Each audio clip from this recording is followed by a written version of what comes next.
Like it or not, history will show it was Malcolm Turnbull, a Liberal Prime Minister, who presided over a renovation of the nation's outdated marriage law. One might have expected such a modernization to emanate from the left. Yet perhaps this was the key. Think John Howard forcing new gun laws on a reluctant base, or Labour's Paul Keating, dragging unions from the cloisters of centralised wage fixing to enterprise bargaining. In politics, some reforms are only deliverable via the side closest to the constituency of resistance.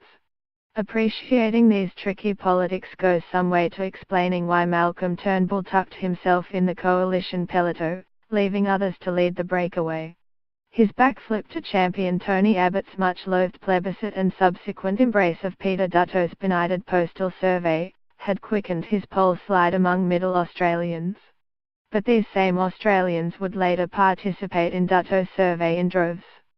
Turnbull made no secret of his support, but pointedly refused to drive the reform campaign.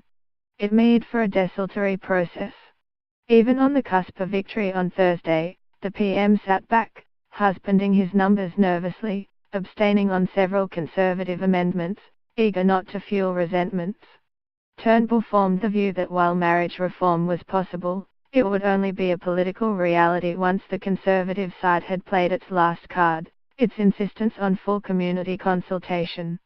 Denying that step once demanded would invite legitimacy questions and raise the spectre of subsequent repeal. Bill Shorten's role is underappreciated here. When he pledged to legislate marriage equality immediately if elected, the calculus changed.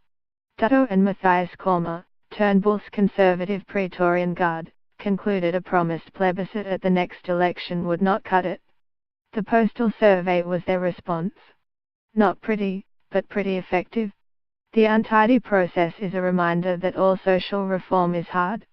And it is a reminder that it is hardest on the contemporaries involved whose real service and sacrifice is for those who come after.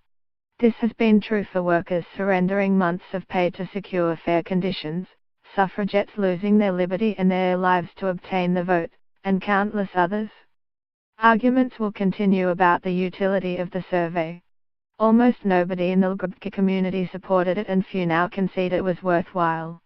Yet in the end, it forced the Parliament's hand. Nothing can now challenge this overdue reform, and Australia is fairer for it.